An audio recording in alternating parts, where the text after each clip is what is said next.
Hello friends, Vidarbha सम्राट news channel में आपका हार्दिक स्वागत है।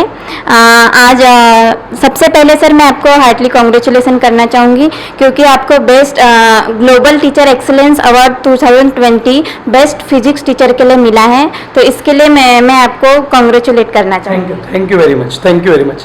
अभी 2 दिन पहले ही अनाउंसमेंट हुआ और इसका प्राइज डिस्ट्रीब्यूशन 27 दिसंबर 2020 को होगा। Thank you madam, thank you, congratulation sir. जैसे कि दोस्तों हम देख रहे हैं पूरे दुनिया में कोरोना वायरस का कहर जारी है। इसी बीच हमारी सरकार ने लॉकडाउन किया हुआ था। इस वजह से हमारे देश की अर्थव्यवस्था डगमगा गई है। जहां हमारे देश की अर्थव्यवस्था डगमगाई है, वही दूसरी ओर हमारे देश के स्कूल कॉलेज सभी बंद है। इसी बीच हमारे पेरेंट्स के सामने एक ऐसा चिंता का विषय खड़ा हुआ है कि स्कूल कॉलेज बंद होने की वजह से हमारे बच्चों को उचित मार्गदर्शन और उचित शिक्षा कैसे प्राप्त हो। इसी बीच ऑनलाइन एजुकेशन ने हमारे सभी पेरेंट्स की चिंता को पूर्ण विराम लगाया है। तो आइए आज हम आपको मिलवाते हैं आसाटी कोचिंग क्लास के संचालक से, जिन्होंने एक ऐसी सुवर्ण संधि सभी पेरेंट्स के लिए उपलब्ध कराई है और ऑनलाइन एजुकेशन के माध्यम से वो बच्चों को एक उचित मार्गदर्शन और उचित शिक्षा प्राप्त करा रहे हैं। तो आइए हम मिलते हैं आसाटी कोचिंग क्लासेस के संचालक से, श्री माननीय विमल आसाटी सर से। हेलो सर, विदर्भ सम्राट न्यूज़ चैनल में आपका हार्दिक स्वागत है। नमस्कार, चैनल के सभी श्रोता लोगों को मेरा नमस्कार। सर, हम आपसे जानना चाहेंगे कि इस ऑनलाइन एजुकेशन के माध्यम से आप घर बैठे बच्चों को किस तरीके का एजुकेशन उपलब्ध करा रहे हैं।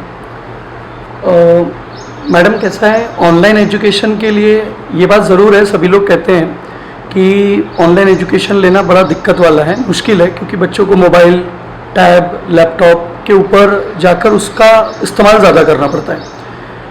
ये बात बिल्कुल सही है कि तकलीफ है, लेकिन मैं ये मानकर चलता हूँ कि कुछ न होने से अच्छा कुछ हो तो ज़्यादा बेहतर है। जितना जमे उतना हो सके पढ़े, बहुत ज़्यादा डीप मतलब बहुत ज़्यादा समय देकर ना पढ़े, इंटरवल में पढ़े, तो ऑनलाइन एजुकेशन भी बच्चों का फ़ायदा कर सकता है। क्योंकि जैसे बच्चे नॉर्मल 11-12 वाले एज के जो हमारी क्लासेस से कनेक्टेड होते हैं, जिनकी एज लगभग 17 साल 18 साल होती है, तो लगभग वो मोबाइल के लिए हैबिचुअल भी होते हैं, लैपटॉप्स के लिए हैबिचुअल होते हैं, तो उनके लिए उसको हैंडल करना उतना मुश्किल नहीं होता, पहली बात। दूसरा, जब वो ऑनलाइन एजुकेशन ले रहे हैं तो उन्हें समझता है कि कितना इंटरवल वो उसको एडजस्ट कर सकते हैं या ले सकते हैं, क्योंकि बहुत ज़्यादा लगातार क्लासेस नहीं होती। हम लोग क्लासेस भी प्रोवाइड करते हैं तो इंटरवल में, सुबह 1-1.5 घंटा, फिर बाद में 1-1.5 घंटा, फिर बाद में 1-1.5 घंटा, शाम को 1-1.5 घंटा। उससे क्या होता है, इंटरवल होता है, कंटिन्यूटी नहीं होती, ब्रेक मिलते रहता है, तो बच्चों को ज़्यादा आंखों पे लोड नहीं पड़ता। जो आजकल हम सुनते हैं कि आंखों पे लोड पड़ रहा है, सर दर्द होने का प्रॉब्लम है, तो हमारे बच्चों को ये प्लस पॉइंट है कि उन्हें और इंटरेस्ट क्रिएट होता है। मतलब जितना उत्सुकता हमें क्लास लेने की रहती है, मुझे लगता है शायद हमसे ज़्यादा उत्सुकता हमारे बच्चों को रहती है, कि उन्हें पता रहता है अभी सर का क्लास है, हम सबसे पहले सर के साथ ऑनलाइन होने के लिए तैयार रहेंगे। तो ये मेरा प्लस पॉइंट है। मैं चाहूँगा कि बाकी लोग भी इसी तरीके से वर्क करें। ओके सर, इस टेक्नोलॉजी के माध्यम से हम बच्चों के मन तक कैसे पहुंचा जा सकता है, आपका क्या कहना है इस बारे में? डेफिनेटली ये टेक्नोलॉजी बहुत अच्छी है। मैं मान्य करता हूँ कि क्लासरूम के अंदर जब बच्चा आता है और उसे जब हम पढ़ाते हैं तो वो अपीयरेंस एक अलग चीज़ हो सकती है। मैं बिल्कुल उस बात को मान्य करता हूँ कि ऑनलाइन एजुकेशन कहीं ना कहीं उस क्लास एजुकेशन से कहीं ना कहीं पीछे है। मैं बिल्कुल मान्य करता हूँ, इसमें बिल्कुल गलत वाली बात नहीं है। लेकिन आज की प्राथमिकता यह है कि आज कोरोना का संकट हमारे शहर ही नहीं, महाराष्ट्र ही नहीं, पूरे देश में, पूरे विश्व में फैला हुआ है। जब ये संकट पूरे विश्व में है तो हमें तैयारी भी तो उस लेवल की करनी पड़ेगी। अगर हम अपनी तैयारी पीछे रखेंगे तो हमारा बच्चा आगे कैसे बढ़ेगा। ठीक है, मान्य करता हूं, कोरोना ने पूरे देश को संकट में ला दिया, पूरे विश्व को संकट में ला दिया, ये भी प्रॉब्लम क्रिएट कर दिया कि आज प्रेजेंट समझ में नहीं आ रहा क्या चल रहा है। लेकिन आज का प्रेजेंट अगर खराब हो रहा है, ठीक है, लेकिन सेफ्टी प्रिकॉशन लेकर हम अपने फ्यूचर को तो बचा सकते हैं, और फ्यूचर को अगर बचाना है तो एजुकेशन लेना बिल्कुल जरूरी है। दुनिया रुक गई क्या, हमने खाना छोड़ दिया क्या, हमने सांस लेना छोड़ दिया क्या? नहीं ना, जी रहे ना, तो पढ़ाई करना भी जरूरी है। नो डाउट ऑनलाइन एजुकेशन उस एजुकेशन के इक्विवेलेंट नहीं होगा जो क्लासरूम के अंदर मिलता है, लेकिन मेरा यह मानना है कि आज की सिचुएशन में ऑनलाइन एजुकेशन सबसे बेस्ट है, क्योंकि बच्चा घर रहकर डायरेक्ट लिंक करके पढ़ सकता है, कहीं जाने की जरूरत नहीं, गर्मी में बाहर घूमने की जरूरत नहीं, किसी की कांटेक्ट में आने की जरूरत नहीं। और सबसे पहली बात, अगर आपकी टेक्नोलॉजी का आप इस्तेमाल करते हो तो आने वाले समय में, भविष्य में इसी का बोलबाला होने वाला है। क्योंकि वातावरण ऐसा है कि पता नहीं चलेगा ये संकट, इसके बाद कोई और वायरस आ गया, कोई और विपत्ति आ गई, तो हम कैसे जिएंगे। तो अपने आप को प्रकृति ने एक तरीका दिया है कैसे जीना चाहिए, मुझे ऐसा लगता है। सही बात सर। और हमें बताइए सर कि बकवास फिजिक्स के माध्यम से हम हमारी शिक्षण प्रणाली को कितना सरल कर सकते हैं। मैडम, बकवास फिजिक्स ये ओनली फिजिक्स का एक ऐप है जो हम 20 जून को लॉन्च करने वाले हैं। इसका पूरा live streaming program RT non coaching classes के फेसबुक पेज पर और इंस्टा पेज पर भी होने वाला है।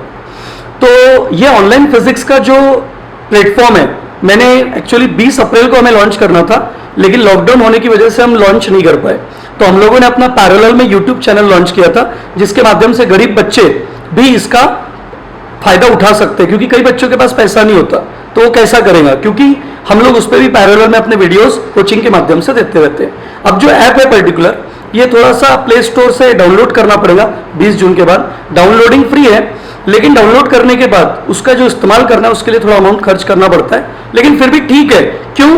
क्योंकि उसे खर्च जरूर करेंगे, लेकिन उसका आउटपुट बहुत बेहतरीन मिलेगा, क्योंकि उसमें 11th 12th स्टेट बोर्ड, तुम्हारा MST CET महाराष्ट्र स्टेट के हिसाब से, फिर जेई का, फिर नीट का सारा प्रिपरेशन वहाँ ऑनलाइन होता है और बहुत आसानी से होता है। पेमेंट गेटवे भी उसके ऊपर अवेलेबल है, बच्चे को कोचिंग आने की नीड नहीं है। इवन लॉकडाउन ओपन हो गया, क्लासेस शुरू हो गई, उसके बाद भी वो बच्चा ऑनलाइन एजुकेशन ले सकता है। और इवन गोंदिया ही नहीं, ऑल ओवर द इंडिया के लिए कोई भी व्यक्ति उसके साथ हमारे साथ जुड़ सकता है। और वो एक बहुत अच्छी मेथड है, टेक्नोलॉजी है, जिसके माध्यम से उसका नाम बकवास इसलिए रखा गया है क्योंकि बहुत सारी ट्रिक्स होती है हमारे पास, जिसके माध्यम से हम बच्चों को वो फिजिक्स सरलता से सिखाने की कोशिश करते हैं। मेन उद्देश्य ये है कि वो सब्जेक्ट बहुत कठिन है, उसको सरलता के साथ बच्चों तक पहुंचाना है, यही हमारा उद्देश्य है। Okay sir.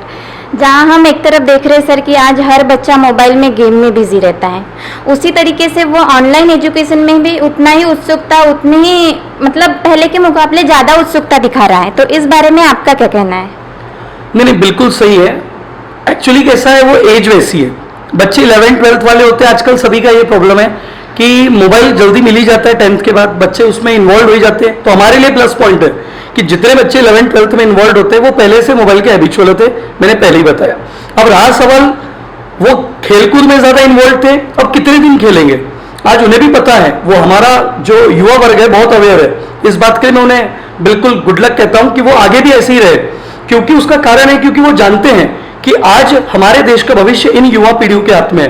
अगर आज वो खेलकूद के चक्कर में ज्यादा जाएंगे, करियर को ओरिएंटेशन पे ध्यान नहीं देंगे, तो डेफिनेटली वो पीछे रह सकते हैं। और ये बात उन्हें समझ में आ गई। हमारे देश के प्रधानमंत्री भी यही कहते हैं कि युवा पे भरोसा रखना चाहिए। मैं भी उनकी बात से सहमति रखता हूं कि युवाओं पे भरोसा हमें भी है, और ये हमारा युवा आगे चलकर हमारे देश को आगे बढ़ाएगा एजुकेशन के सेक्टर में, हर सेक्टर में। लेकिन ऑनलाइन एजुकेशन में वो बेहतरी इसलिए कर रहा है क्योंकि उसका इंटरेस्ट क्रिएट हो रहा है, और उसका श्रेय मैं ही नहीं, मेरे जैसे हजारों लाखों करोड़ों शिक्षकों को मैं सैल्यूट देता हूं, जो पूरी शिद्दत से, पूरी मेहनत से इन बच्चों को पढ़ा रहे हैं। मैं ही नहीं, सारे टीचर, सभी लोग बहुत अच्छा काम कर रहे हैं। बस आप सब लोगों से रिक्वेस्ट है कि इस बात का वेटेज थोड़ा सा रखें कि अगर बच्चे को भी तकलीफ हो रही है ऑनलाइन एजुकेशन में, तो डेफिनेटली टीचर भी उस तकलीफ को फेस करता है। क्योंकि ऐसा नहीं कि सिर्फ बच्चा ही दिन भर एजुकेशन लेने में लगा है, क्योंकि उस बच्चे को एजुकेशन देने के लिए मोबाइल का इस्तेमाल टीचर भी कर रहा है। टीचर को भी अपने आप को उतने समय के लिए बच्चों के साथ बांधना पड़ता है। और मुझे लगता है आज का टीचर जो हमारे एज का है, बच्चों से कुछ मामले में टेक्नोलॉजी में थोड़ा सा पीछे है। मैं एग्री करता हूं, हो सकता हम पढ़ाते अच्छा हो सकता हमारे पास नॉलेज बच्चों से ज्यादा हो, लेकिन टेक्नोलॉजी का इस्तेमाल बच्चे हमसे ज्यादा करते हैं। ओके सर, जैसे हमने सुना है सर कि बच्चे क्लास शुरू होने से पहले ही प्रेजेंट देना शुरू कर देते हैं, और पहले के मुकाबले उनमें ज़्यादा इंटरेस्ट दिखाई दे रहा है। आपका क्या मानना है इस बारे में? नहीं, बिल्कुल सही है। मैं तो अपना कोचिंग का हमारा ग्रुप है, एक सेपरेट फिजिक्स का ग्रुप है जिसका नाम बकवास फिजिक्स ग्रुप करके मैंने बनाया, और एक आरटी कोचिंग क्लास का ग्रुप है। जो कंबाइंड बच्चे होते हैं वो आरटी कोचिंग ग्रुप में होते हैं, और जो इंडिविजुअल फिजिक्स वाले होते हैं वो बकवास फिजिक्स ग्रुप में होते हैं। इतना एक्साइटमेंट रहता है बच्चों को कि उन्हें आदत लग चुकी है, क्योंकि मैं इसका पूरा श्रेय अपने टीचरों को दूंगा, साथ की टीम को, और साथ में बच्चों को दूंगा, और उनके पालकों को दूंगा। क्योंकि कोई भी काम में सफलता किसी एक व्यक्ति की इससे नहीं होती।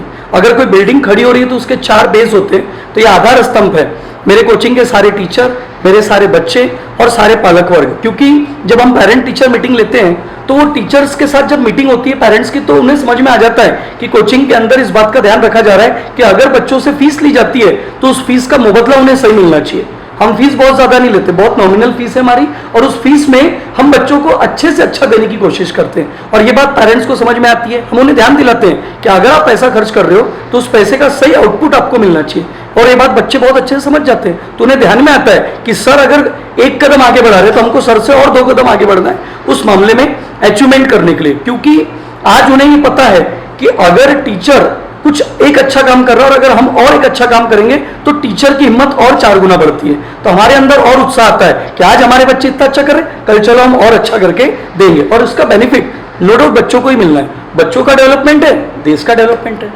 Okay sir. सर जैसे ये ऑनलाइन एजुकेशन में आपके हिसाब से भविष्य में कितना कारगर साबित होगा? क्योंकि जैसे जो बच्चे दूर दराज में रहते हैं वो ट्यूशन क्लासेस अटेंड नहीं कर पाते, ट्यूशन क्लासेस आ नहीं पाते, तो उनके लिए ये ऑनलाइन एजुकेशन कितना कारगर साबित होगा? आपको क्या लगता है इस बारे में? ये बहुत बड़ा प्रश्न चिन्ह है। इस बारे में मैं बिल्कुल क्वेश्चन मार्क लगाऊंगा, क्योंकि ये समस्या बहुत बड़ी है। मुझे खुद लगता है कि अगर बकवास फिजिक्स ऐप मैं लॉन्च कर रहा हूं या मेरा यूट्यूब चैनल है या मेरा कोचिंग है, तो मैं भी चाहूंगा कि मैं गोंदिया तक सीमित न रहूं, शहर तक सीमित न रहूं, मैं हर एक बच्चे तक पहुंच पाऊं। लेकिन ऑनलाइन एजुकेशन में अभी ये बात नहीं है कि मैं हर एक बच्चे तक पहुंच सक रहा। उसका कारण है क्योंकि हमारा देश कहीं ना कहीं एक 70% किसानों वाला देश है, गरीब ज्यादा बसते हैं हमारे देश में, और कोरोना के आने की वजह से जो आर्थिक मंदी का दौर आया वो एक भारी है। उसके साथ साथ ये भी दिख रहा है कि कुछ न्यूज चैनल में मैं देख ही रहा था कि 6 करोड़ गरीब और बढ़ने वाले हैं विश्व में, ऐसा कहा जा रहा है। तो डेफिनेटली जब ये असर बढ़ेगा तो एक आम आदमी के जेब पर असर पड़ेगा, और जब आम आदमी के जेब पे असर पड़ेगा तो वो एंड्रॉइड फोन कैसे इस्तेमाल करेगा, लैपटॉप कैसे इस्तेमाल करेगा। तो मैं ये बात मानने करता हूं कि ऑनलाइन एजुकेशन अभी ऊंचाई पर जरूर है लेकिन हर घर तक नहीं पहुंच पाया है। और मैं चाहूंगा कि गवर्नमेंट कोई ऐसा सिस्टम निकाले कि जो बच्चा एजुकेशन कर रहा है, आप स्कॉलरशिप देते हो ना, स्कॉलरशिप मत दो, स्कॉलरशिप की जगह उसको एक ऐसा एंड्रॉइड फोन दो, सिर्फ इस बात के लिए, मेरा नोटिफिकेशन है सिर्फ इस बात के लिए कि वो एजुकेशन अच्छे से ले सके, इंटरनेट का मिसयूज न कर सके। मेरा कहना पॉजिटिव वे में है, निगेटिव नहीं, क्योंकि देखिए हर चीज का एक पक्ष पॉजिटिव भी होता है, सकारात्मक, और एक होता है नकारात्मक। मैं पॉजिटिव पक्ष की बात करूंगा, मेरी ये रिक्वेस्ट है सब लोगों से। तो अगर गवर्नमेंट बच्चों को ऑनलाइन के एजुकेशन के लिए कुछ अच्छी सुविधा दे, जैसे अभी दूरदर्शन के चैनल पे क्लासेस शुरू किए सुबह 10 बजे से लेकर 2 बजे के बीच में, लेकिन पूरी पहली क्लास से लेकर 12वीं क्लास तक। अब आप सोचिए 4 घंटे के अंदर पहली क्लास से लेकर 12वीं तक की क्लास कैसे हो सकती है? पॉसिबल ही नहीं है। हम खुद 12th को पढ़ाते हैं तो दिन भर में 6-6 घंटे, उन्हें 4 सब्जेक्ट टीचर 1.5-1.5 2-2 घंटे पढ़ाते हैं, तब कहीं जाके 6-7 घंटे की क्लास में सिलेबस कवर हो रहा है। क्योंकि अगर सिलेबस कवर नहीं करेंगे एग्जाम का प्रॉब्लम आ जाएगा, फिर बच्चा तो तकलीफ में आ जाएगा। तो इस बात के लिए मैं गवर्नमेंट से अपील करूंगा कि ऑनलाइन एजुकेशन को बढ़ावा अगर देना है, क्योंकि आने वाले भविष्य में ऐसी मुसीबतें कई बार आ सकती, तो हम क्या करेंगे? तो उसके लिए हमें पहले से प्रिपेयर्ड होना चाहिए था। कोरोना एक प्रीलिमिनरी था, कुछ तो भी एक शुरुआत थी जो हमें देकर कुछ सिखा के जा रहा है। तो आगे के लिए हम पहले से तैयार रहे, ताकि ऑनलाइन एजुकेशन जब नौबत आए तो हमारा बच्चा कहीं पिछड़ ना पाए। क्योंकि टैलेंट शहर में ही नहीं गांव में भी बसता है। गांव का भी बच्चा बहुत कुछ करना चाहता है, लेकिन सुविधाओं के अभाव होने के कारण वो आगे नहीं बढ़ पाता। अगर उसे सही सुविधा मिली तो वो गांव वाला बच्चा भी शहर वाले बच्चे को बराबर टक्कर दे सकता है। इसलिए ऑनलाइन को थोड़ा बढ़ावा देना चाहिए, लेकिन आज की परिस्थिति में कहीं ना कहीं ऑनलाइन थोड़ा सा पीछे है, मैं ऐसा मानूंगा। Okay sir. सर हमें बताइए, ये ऑनलाइन एजुकेशन की शुरुआत करने में आपको किन किन दिक्कतों का सामना करना पड़ा?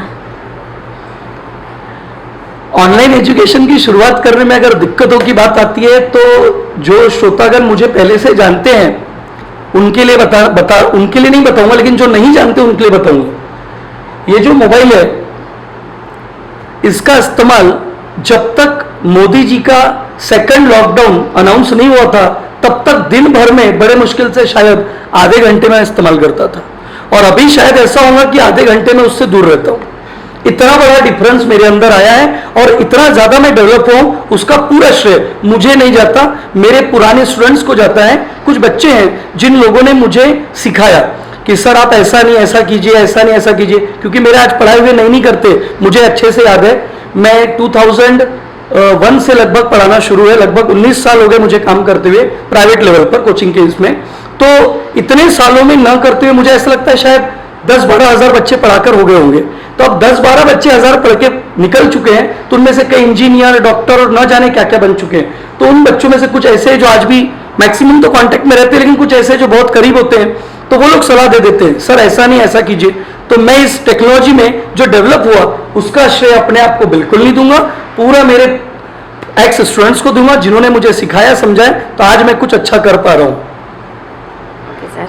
Sir one more last question sir, आप हमारे विदर्भ सम्राट न्यूज़ चैनल के माध्यम से हमारे सभी पेरेंट्स, हमारे सारे सभी स्टूडेंट्स और हमारे सभी दर्शकों को इस ऑनलाइन एजुकेशन के बारे में मतलब आप क्या क्या बताना चाहेंगे कि उन्होंने इससे जुड़ना चाहिए, मतलब किस लेवल पे उन्होंने इस पे जुड़ना चाहिए और क्या करना चाहिए? क्योंकि सभी पेरेंट्स के मन में एक चिंता का विषय बना हुआ है स्कूल कॉलेज बंद होने की वजह से कि उनके बच्चों को एक सही मार्गदर्शन और सही एजुकेशन कैसे मिले। तो इसीलिए मैं आपसे कहना चाहूँ कि हमारे विदर्भ सम्राट न्यूज़ चैनल के माध्यम से आप उनको क्या कहना चाहेंगे? क्वेश्चन काफ़ी लंबा है, तो मैं आंसर भी टुकड़ों टुकड़ों में बना कर देता हूँ। पहला प्रश्न कि पालक वर्ग चिंतित है, बिल्कुल चिंतित है, लेकिन चिंता करने की इसलिए ज़रूरत नहीं है क्योंकि हम कोचिंग क्लासेस वाले चाहे जितने भी हो, गोंदिया में सभी लोग काम करते हैं, अच्छा काम करते हैं। मैं किसी को कम नहीं कहूँगा, सब मेहनत कर रहे हैं, कोई गलत काम नहीं करता, सभी अच्छा काम करते हैं, सब मेहनत कर रहे हैं। आपको जिसके पास बहुत अच्छा लगता है आप उससे कांटेक्ट कीजिए, उसके पास पढ़िए, क्योंकि कोई कोचिंग किसी बच्चे का नुकसान करना नहीं चाहती। ऐसा नहीं कि मैं एसआरटी कोचिंग क्लासेस वाला हूँ तो अपनी कोचिंग की वाहवाही करूंगा। गोंदिया में जितनी भी कोचिंग क्लासेस है सभी मेहनत करना चाहते हैं, सभी के लिए बहुत कुछ अच्छा करना चाहते हैं, तो पेरेंट्स ने सभी पे भरोसा रखना चाहिए। हाँ, ट्यूनिंग किसके साथ सेट होती है, किसके साथ बच्चा कदम सेफ महसूस करता है, सिक्योर्ड करता है अपने भविष्य को लेकर, जहाँ उसे लगता है वो वहाँ ज्वाइन कर सकता है।